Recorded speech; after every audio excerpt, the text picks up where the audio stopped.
Thank you all for coming. First, I want to begin by commending the task force for its incredible work. And I want to thank Chairman Michael McCaul on his leadership, one of the most pressing issues that America has for the next century. Back in May, every member on this task force set out to draft a comprehensive blueprint that would serve as a guide to address the China threat. Today, they have delivered. Americans increasingly recognize the danger posed by our dependence on the communist China and a significant threat. One of the effects of all of us that transcends partisan politics. The way the process worked through, the more than 100 individuals to come to brief, from President Obama's DHS Secretary Jay Johnson, to Secretary of State Mike Pompeo, to former Google CEO Eric Schmidt. It truly achieved something no Congress in history has done before. It is not only the most thorough report on China in the history of the House, it's bold, achievable, and bipartisan. It doesn't just lay out the challenges, it lays out the solutions in legislative form. 1/3 of these solutions have already either passed the House or the Senate. We need to make them become law. When you think of the future of this nation, you want to make sure that the next century is the American century. This will be the blueprint people look back on a decade from now as the path to make that happen. 3 major items, I would say, in this report, if you want to take a short drift through. One would be COVID has woken up America to our supply chain problem, not just in medical, but from critical minerals and on. Secondly, we need to innovate the DoD. You think of hypersonics, AI, and others. We cannot sit back and just think the rise of China will not affect us. And thirdly, we need to modernize our government. When you look at the Department of Treasury, they have a team that can focus for sanctions when it comes to North Korea or Iran, but they do not have a team that focuses on China. I think these recommendations are one that not only in the House but in the Senate, all of America can get behind, because it focuses on making sure that America continues to stay ahead of the rest of the world. With that, I want to yield to our whip, Steve Scalise. Thank you, Kevin. And I really want to thank the China Task Force for the incredible work that they did to get the facts out. Chairman McCaul and all these members you see here that worked incredibly hard to go find the facts about what China did, the role that they played in this pandemic, the cover-ups, lying to the world. When you look at the damage that was done, I remember being in meetings in the White House back in January where Dr. Fauci and other members of President Trump's team wanted to go in. Our top scientists wanted to go to Wuhan to find out what was really going on. Their scientists wanted us to go to China. They wanted us to come in to help them figure out what was going on with this virus. And it was the Chinese Communist Party who stepped in and said, no, we're not going to let anybody in. They corrupted the World Health Organization to the point where WHO was saying it wasn't spread from human to human. We could have had invaluable knowledge about what was going on to save American lives. Lives all around the world would have been saved if China was just honest with everybody else, but they weren't. And so it's critical that we hold China accountable. It's critical that we get the facts, and that's what the China Task Force did.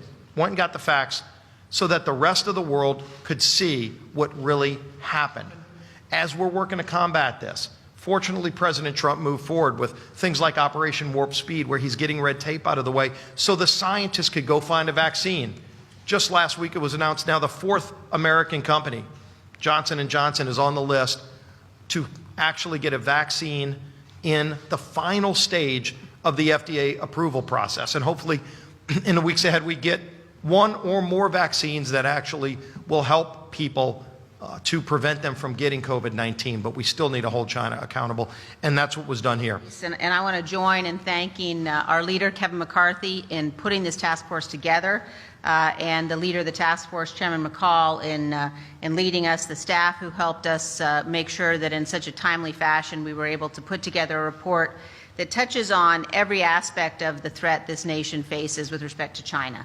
At a moment where we are facing, I think, what is a generational threat, it is too bad that the Democrats refused to join us on this report. As the leader said, 2/3 of the recommendations in here are bipartisan. And in order for us to defeat the threat from China, we've got to work in a bipartisan fashion. So we call on Speaker Pelosi and the Democrats once again to stop putting their personal political interest ahead of the interest of the security of this country and join us in helping to put in place some of these recommendations. I want to say just a few words specifically about the defense portion of this report. China is rapidly developing a military force that is capable of winning regional conflicts, and they are expanding their military footprint globally.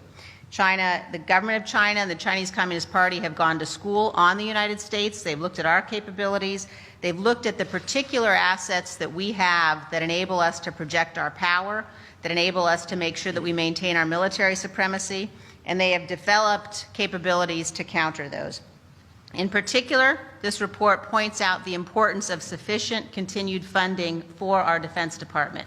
We have heard repeatedly from the military leadership and the civilian leadership of the department over the course of many years that we must have 3 to 5% annual real growth increases in the defense budget in order to maintain our supremacy. And that was pre-COVID. It's crucially important that we continue that resource funding.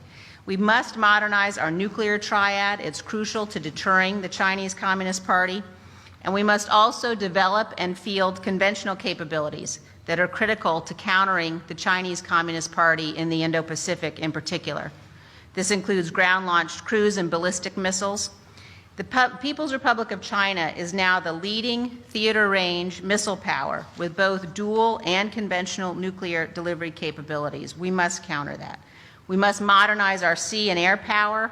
We must procure long-range precision fires and strategic fires.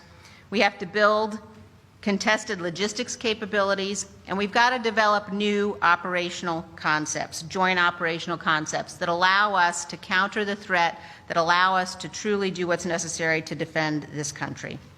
Congress must fund military construction, pre-positioning, strategic airlift, tanker support, and surge capacity.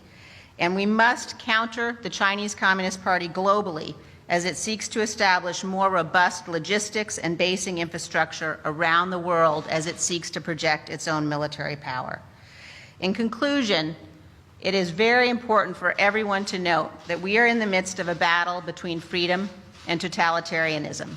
The question we all face is whether the United States and our allies will set the rules of the road into the future, or whether the Chinese Communist Party and that authoritarian, totalitarian regime will set the rules of the road. The proposals that we have offered in this report recognize the gravity and the significance of this moment that we face, and if followed, these proposals will help ensure that freedom and the U.S.-led global order prevail. It's truly been an honor. As the leader said, this was supposed to be bipartisan. This was a policy exercise, not a political one. And this report will shape our foreign policy towards China for years to come. This is not a Republican or Democrat issue. This is an American issue first and foremost. And I want to thank all the China Task Force members standing up here today from 11 committees of jurisdiction, working together cross-jurisdictionally. It's never an easy thing to do in Congress, but we brought it together and we came up with 400 recommendations, nearly 200 legislative recommendations, and 2/3 of those bipartisan, all in this final report that I have here today. This isn't the first time in my career that I've experienced espionage from the Chinese Communist Party. In 1996, when I was a young federal prosecutor at the Department of Justice Public Integrity Section, there were reports coming in that China was trying to influence our elections. Sound familiar? And I was assigned to the campaign task force and prosecuted the Johnny Chung case. He pled guilty, and then he started to cooperate in what was probably the most fascinating prosecution that a young guy at that time could have had.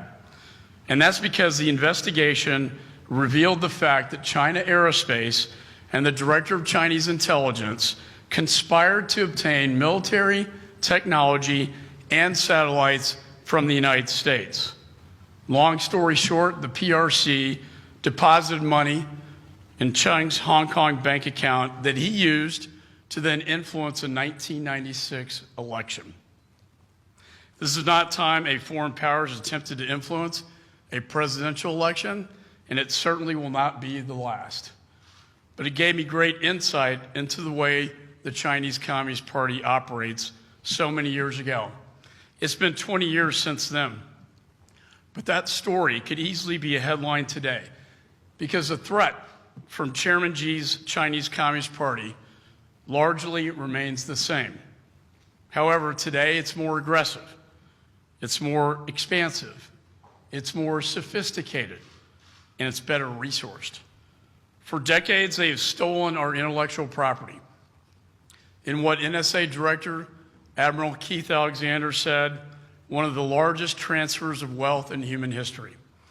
For years and years, we tried to bring the People's Republic of China into the family of nations as a friend, as an ally. But as Secretary Baker recently told me, it just did not work. And recently, the Houston consulate of China was shut down after they got caught stealing biomedical research from MD Anderson in my home state, while at the same time attempting to steal the COVID vaccine, using it as a hub for espionage, stealing our vaccine so they could save the world from the very virus that they brought to the world. That is why this China Task Force report is so important, and it focuses on our foreign policy with the Chinese Communist Party, whether it's our military posture with China, to countering their Belt and Road Initiative, to condemning their human rights violations every day, to supporting the protesters in Hong Kong and the threatened countries like Taiwan and Tibet in the Himalayas, to countering the CCP's 100-year marathon for global and military dominance. And for decades, the United States and its allies have been asleep at the wheel until COVID-19. COVID created an awakening experience for the American people, and the sleeping giant has finally awoken. And they took what could have been a local outbreak, as Whip Scalise said, and covered it up and hid the evidence, and it turned into a global pandemic. One of the biggest takeaways from this report has been the vulnerability of our supply chain with China. When the United States and our allies called for an independent investigation into the origins of the pandemic, the CCP weaponized their control of the supply chain, threatening to withhold vital supplies from the United States. We must protect our critical supply, including medical supply chains and important technologies like advanced semiconductor chips. And that's why we focused a big part of this report on how we can protect our critical supply chains, including medical supplies and important future technologies. We must take steps to protect these critical supply chains. We simply cannot afford to wait any longer. Our national security depends on it. The Chinese Communist Party is the greatest long-term threat to the interests of the United States of America. You know, my father's generation fought in World War II. I grew up in the Cold War. My children, they experienced 9/11, and most of us in this room did. But now the greatest challenge for this generation is the Chinese Communist Party. It is a generational struggle. And this is a generational document that will guide the Congress for many years to come. So again, I want to thank Leader McCarthy, who worked so hard on this. I really want to thank the ranking members of all the committees of jurisdiction, And I want to thank the members of the task force for their very hard work over the last several months to put this together on time.